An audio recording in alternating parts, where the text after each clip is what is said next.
C'est 20h sur la télévision Futur Média. Bienvenue à cette édition. Les titres, c'est tout de suite. L'État appelé à trancher le conflit qui oppose vétérinaires et travailleurs de la SOGAS. Selon la Société de gestion des abattoirs du Sénégal, la perpétuation de ce contentieux annihile tous les efforts faits pour l'approvisionnement en viande de qualité. Vaste opération de sécurisation de la capitale. Le ministre de l'Intérieur en personne a tenu à effectuer une descente au niveau de certaines artères pour s'assurer du bon déroulement de l'opération.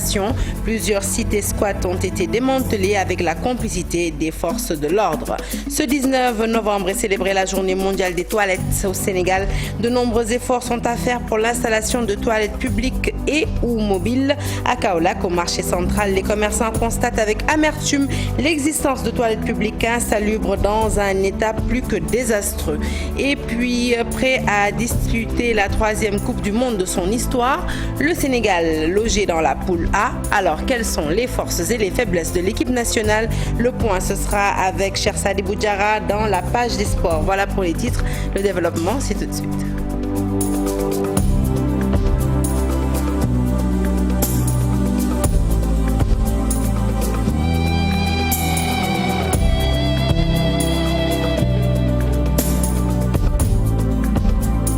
Bonsoir à toutes et à tous. Je vous l'annonçais donc tout de suite en titre. Le contentieux sévit toujours entre éleveurs et vétérinaires.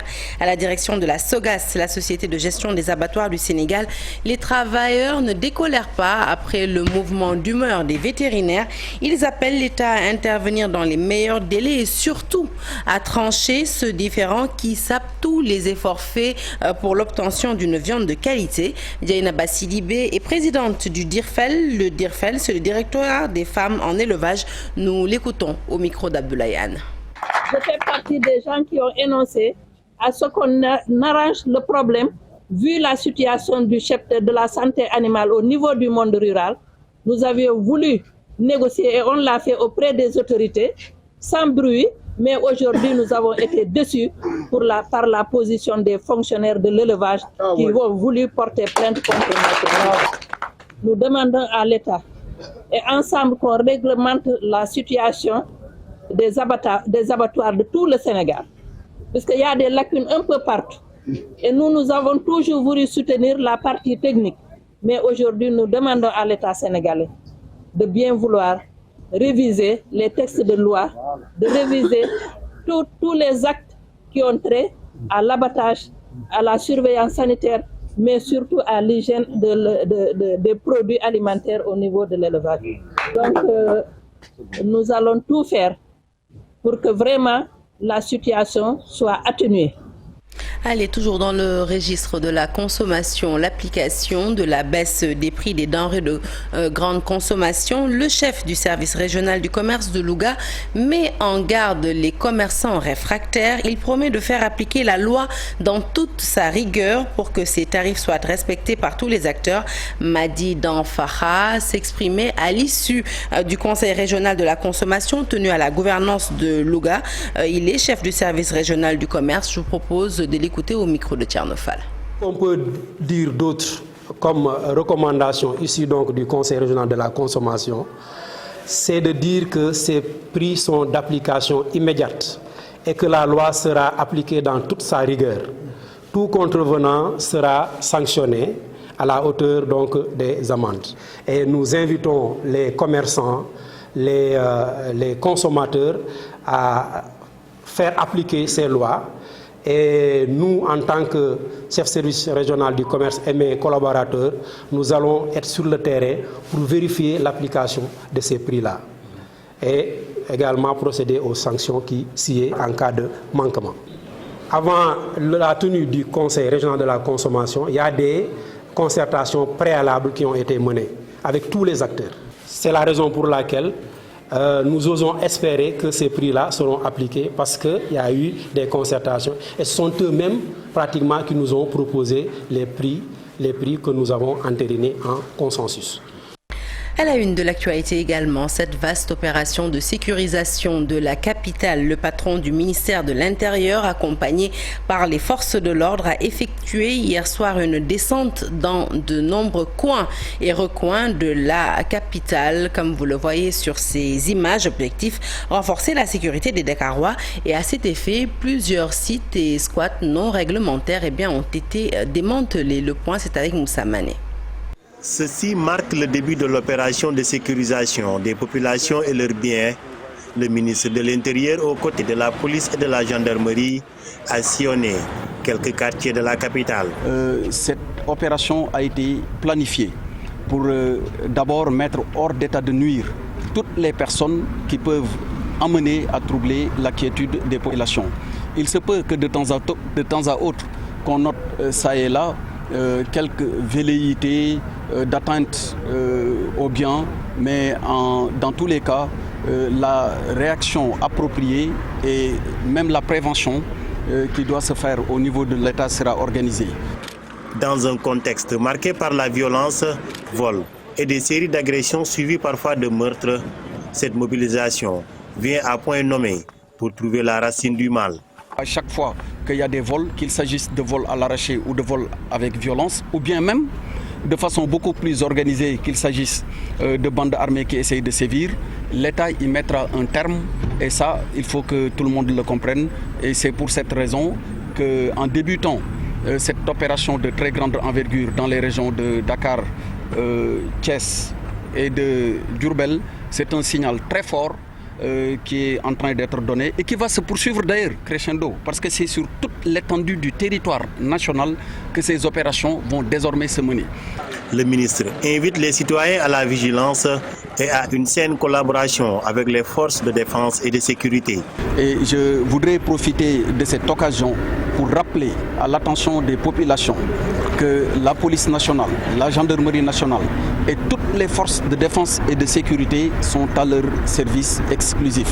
À chaque fois qu'elles voient un événement ou une situation de nature à devoir appeler l'attention des autorités de la gendarmerie ou policière, ou bien à être portées à leur connaissance, qu'elles n'hésitent surtout pas à appeler les numéros qui sont dédiés. Je rappelle que le 17 est un numéro qu'elles peuvent joindre de jour comme de nuit. Et ce n'est pas payant. Il y a également un autre numéro vert qui a été mis à leur disposition et qui est très facile à retenir, c'est le 1, 2, 3. Le bilan de la sortie est jugé satisfaisant. Ces sites visités ont permis à la police de mettre la main sur certains objets suspects. Et nous quittons Dakar pour Thiès. Sur place, 8 tonnes d'aliments avariés, impropres à la consommation, saisis par la sous-brigade d'hygiène. Les produits confisqués ont été incinérés par les responsables du service d'hygiène, des responsables qui appellent l'État à durcir les sanctions contre les commerçants véreux. Charanta Diop Saïlatir pour le point. L'hygiène et de la prévention se sont fortement mobilisés. Ils ont saisi une importante quantité de produits impropres à la consommation. Ces saisies ont été faites durant l'année 2022 lors des grands événements, à savoir Tivaouane, Popenguine, Ndiassane et dans nos activités aussi de routine, de Thiès aussi. Les agents que vous voyez là, qui sont là derrière moi, ils sont là 24 heures sur 24. Et c'est au service national aussi de l'hygiène de veiller sur la sécurité sanitaire des aliments. La preuve, ces agents ont retiré de la vente plus de 8 tonnes d'aliments impropres à la consommation, une manière de contribuer à l'amélioration de la santé des populations. Je suis venu au niveau de cette décharge pour un peu faire le suivi des opérations de destruction de produits impropres à la consommation. Vous voyez que pour cette fois-ci, on a changé même de méthode, parce qu'autant on faisait une incinération, mais qu'il y avait des inconvénients. On avait beaucoup de produits qui n'étaient pas consumés. C'était qu'il y avait des populations qui profitaient de l'occasion vraiment pour soustraire certains produits qui ont été incinérés. Nous sommes là présentement pour un peu accompagner la sous-brigade de Thiès, vraiment qui a fait un excellent travail. Par rapport au code de l'hygiène, capitaine Idrissa Ndiaye veut que la loi soit révisée. Parce que jusqu'à présent, les lois qui régissent un peu la vente de ces produits avariés est assez clément. Donc c'est des amendes forfaitaires qui ne sont pas assez lourdes. C'est tout le sens qu'il faudrait donner à cette opération et les populations doivent jouer leur partition dans cette lutte. Pour une revalorisation salariale des professionnels et de meilleures conditions d'existence, le secteur des assurances, en attente de la validation prochaine par l'État de sa nouvelle convention collective, une convention dont la révision s'impose eu égard de la bonne santé financière des compagnies d'assurance et leur longévité dans le secteur. Le syndicat regroupant les professionnels des assurances s'est réuni ce matin. Le point, c'est avec Alassane et Amadouba. Il s'agit pour le syndicat national des employés et cadres du secteur des assurances au Sénégal de procéder à la validation après relecture de la convention collective qui régit les professionnels de ce secteur. Il fallait réviser cette convention qui date de 1977, réadapter le document au contexte actuel, surtout que le secteur fait de bons résultats. Nous avons convenu de réviser cette convention qui non seulement touchera les aspects pécuniaires, mais également les conditions de vie et de travail des collaborateurs du secteur. Malgré les aléas climatiques, malgré la pandémie, c'est un secteur aujourd'hui qui fait des résultats. Puisque rien qu'en 2021, l'année écoulée, nous avons enregistré plus de 22 milliards de bénéfices que ce secteur a engendrés. Avec l'appui du patronat et de la direction des assurances, ces acteurs se disent optimistes quant à la validation prochaine de cette convention. Vous avez vu que pratiquement tous les secteurs ont exigé des revalorisations salariales. Nous, de notre côté, nous allons faire en sorte que cette convention sera validée le plus rapidement possible au bénéfice de tous les travailleurs du secteur. Une fois bouclé, le syndicat va déposer le document à la Direction générale du travail. Allez, je vous l'annonçais en titre, ce samedi 19 novembre est célébrée la journée mondiale des toilettes, prétexte saisi par la rédaction pour faire le point au niveau de la capitale. À Dakar, les toilettes publiques ou mobiles sont quasi inexistantes. Un tour à l'avenue Blaise Diagne, zone de forte concentration humaine avec la proximité du marché Tilène, a permis de faire le constat. Et sur place, on y dessine une situation déplorable selon les interlocuteurs qui réclament à l'État l'installation de toilettes publiques, notamment au niveau des marchés, mais aussi des garages. Fatima Touré pour les détails. L'absence de toilettes publiques est quasi visible dans toutes les artères de la capitale, une situation qui impacte considérablement sur les humains, mais aussi l'environnement avec la pollution de l'air. À l'avenue Blaise Diagne de la Médina, des traces d'urine campent le décor de certains murs, une situation diversement appréciée. Ce n'est pas normal. Une ville comme Dakar doit disposer de toilettes publiques. Ce n'est même pas une bonne chose pour l'image de la capitale. Avec la forte concentration, Dakar doit impérativement avoir des toilettes publiques ou mobiles. Si vous quittez le marché Sandaga par exemple, vous êtes obligé de venir jusqu'à Blaise Diagne pour faire vos besoins. Il nous faut des toilettes publiques, même si on doit payer. Oui, je dis que bon, les gens ne trouvent pas de toilettes dans les rues. C'est pour cela ils font leurs besoins en plein air. Mais si jamais il y avait des toilettes, peut-être le sévisme dont vous parlez serait beaucoup plus musculé. L'absence de toilettes publiques, principale cause de cette situation selon nos interlocuteurs qui demandent à l'État de mettre en place toutes les commodités dans les zones à forte concentration. Mais actuellement, il faut faire des toilettes. En ce moment-là, si vous faites beaucoup de toilettes à travers tout Dakar, on pourra parler dans ce cas. Si les gens ne respectent pas, on pourra dire que c'est de l'incivisme. Et aussi nettoyer les toilettes. Parce que si une personne entre, une autre entre, si les toilettes ne sont pas nettoyées, ce sera très, très, très difficile d'aller faire ses besoins dans ces toilettes. Il faut impérativement des toilettes dans les lieux à forte concentration. L'État doit veiller sur ça, mais les populations également doivent se comporter en citoyens modèles. La journée internationale des toilettes célébrée aujourd'hui à Dakar, capitale sénégalaise, le mal persiste. Le retour des toilettes publiques ou mobiles, une demande sociale pour bon nombre de citoyens. Et à Kaolack, un tour au marché central a permis de s'assurer de l'existence de toilettes publiques. Toutefois, ces dernières sont dans un état exécrable à tel point que les pensionnaires du marché les évitent par peur de contracter des maladies. Un appel pressant à l'endroit de la municipalité a été lancé pour trouver solution à ce problème de santé publique. Le point, c'est avec Ousmane Dem. Dans cette partie du marché, il existe des toilettes pour les hommes et pour les femmes. Mais le décor qu'elles présentent est catastrophique. L'état dans lequel se trouvent ces toilettes n'est pas beau à voir. Nous déplorons cette situation. Notre souhait, c'est d'avoir des toilettes en bon état. Les pensionnaires de ce marché vivent l'enfer avec ces toilettes. L'odeur qui s'y dégage est difficile à respirer.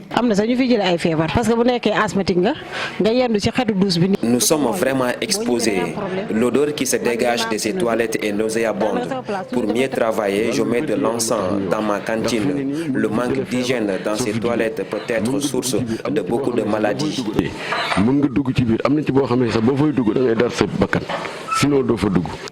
À la question de savoir si la nouvelle équipe municipale est au courant de cette situation, ils répondent par l'affirmative. Tout le monde connaît la situation dans laquelle se trouvent les toilettes de ce marché. Nous interpellons toutes les autorités de cette ville. Ces toilettes doivent être réhabilitées pour le bonheur de tous. L'équipe municipale doit aussi assurer la gestion de ces toilettes.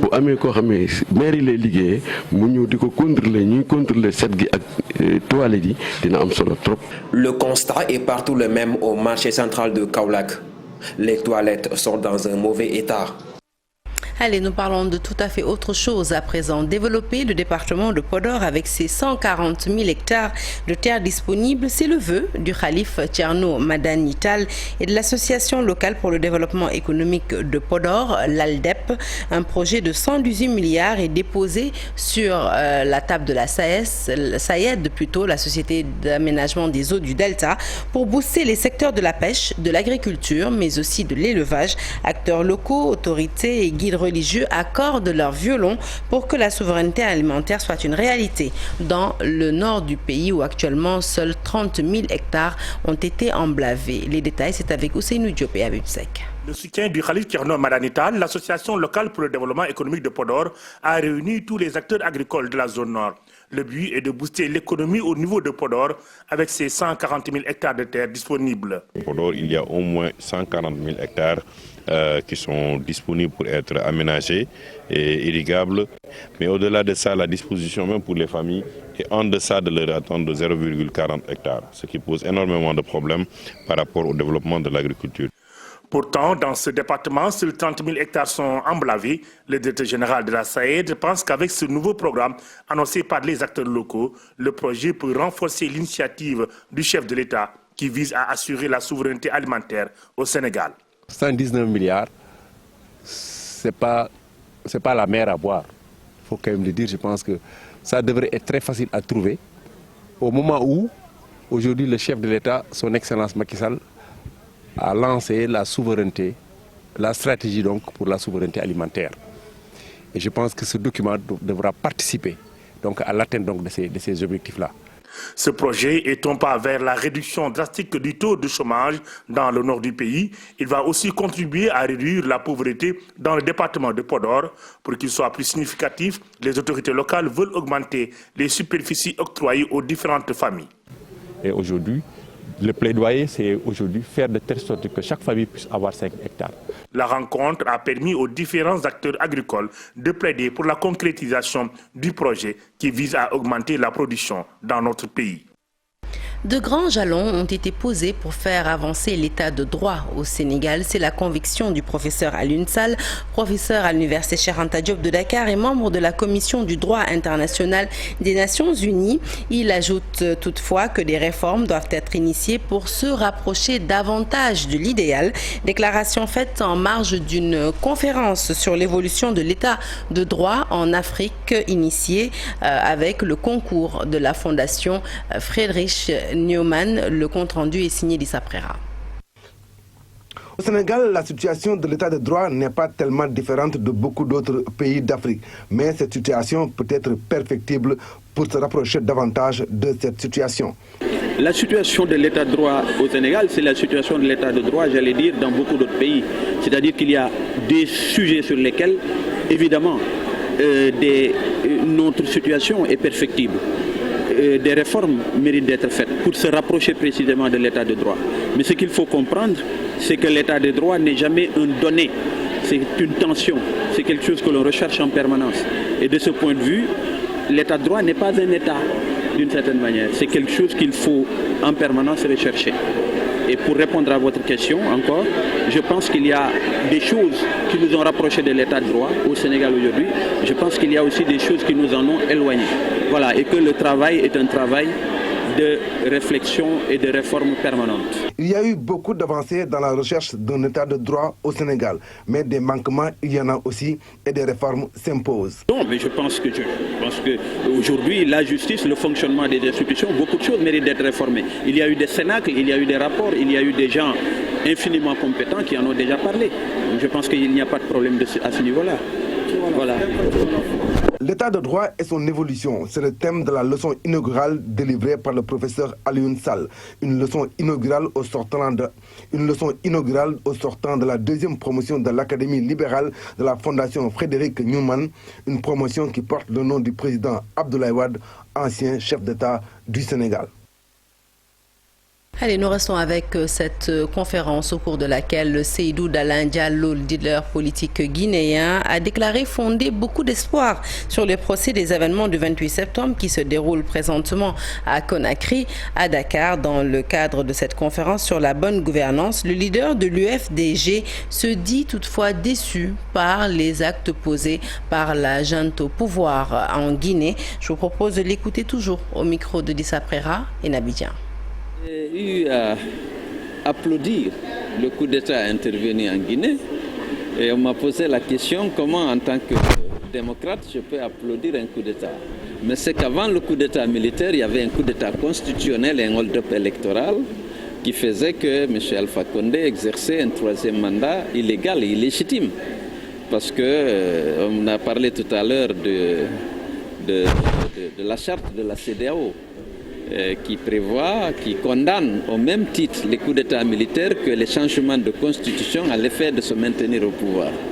Donc, lorsque la junte a pris le pouvoir en Guinée, bien sûr, j'ai applaudi et j'ai estimé que c'était un pas vers le retour à l'ordre constitutionnel. L'ordre constitutionnel était déjà rompu dès lors qu'on a modifié la Constitution à 6 mois de la fin du second et dernier mandat du président Alpha Condé. Et j'ai applaudi non pas seulement pour ça, mais parce qu'il y avait un discours plutôt rassurant. La junte s'était engagée à mettre fin à l'instrumentalisation de la justice, au piétinement des droits et libertés des citoyens, au dysfonctionnement des constitutions, des institutions, et donc je ne pouvais qu'applaudir, même si aujourd'hui je suis un peu déçu des actes qui sont posés par les juntes qui ne sont pas conformes à ce discours. Un des actes les plus importants posés par la junte est l'ouverture de ce procès.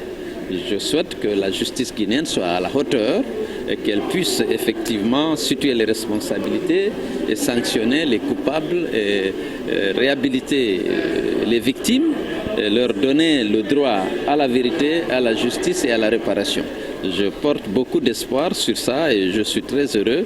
Moi-même, je suis une victime et mes militants ont été fortement éprouvés par ces massacres du 28 septembre.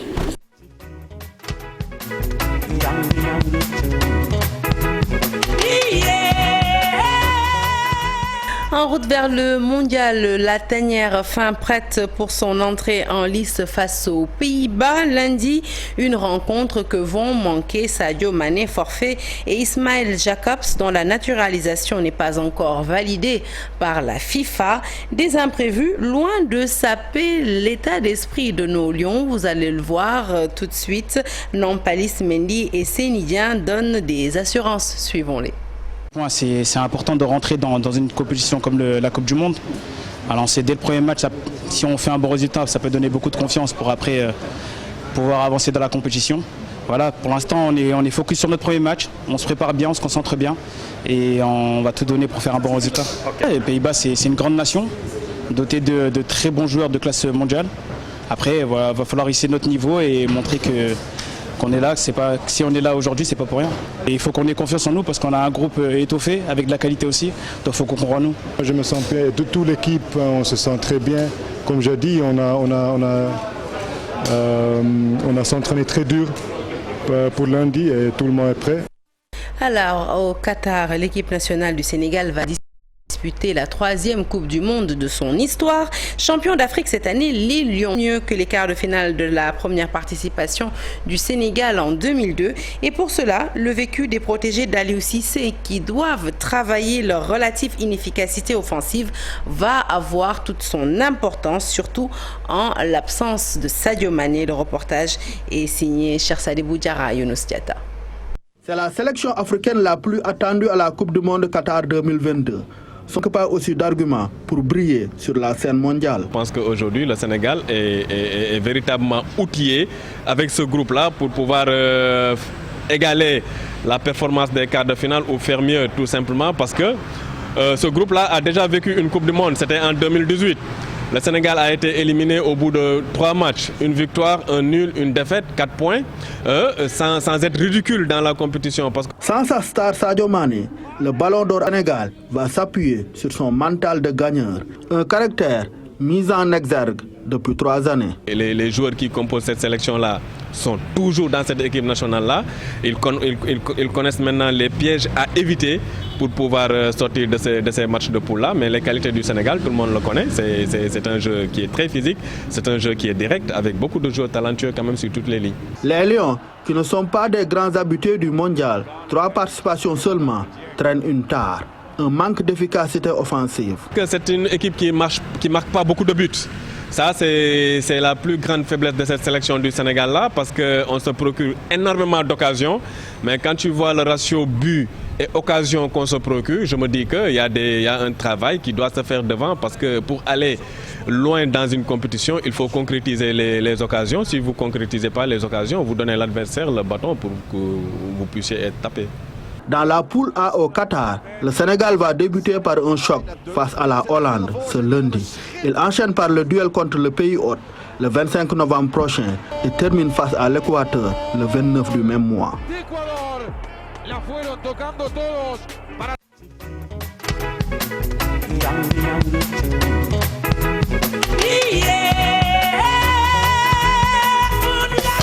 Allez, football toujours, mais cette fois-ci au niveau local. C'est pour parler de la 6e journée de la Ligue 1. Alors, tous les matchs ont été joués ce samedi avec les résultats suivants. US Gorée Stade de Mbour 1-0, Jambar Jaraf 1-2, Snaps AS Douane 0 partout, Linger Casa Sport 0-1, Dakar Sacré-Cœur Teungueth FC nul partout, AS Pikine Guédiawaye FC 1-2, Génération Foot Sonacos 1 but partout, match nul donc 1 partout au classement, le Casa Sport est le nouveau leader suivi de Guédiawaye FC et Jaraf donc qui seront sur le podium. Voilà qui met fin à ce journal que je suis ravie de vous avoir présenté. Ne bougez pas, l'actualité se poursuit sur toutes nos plateformes digitales et ce soir, la télévision Futur Média vous invite à suivre une émission pour supporter l'équipe nationale du Sénégal actuellement au Qatar.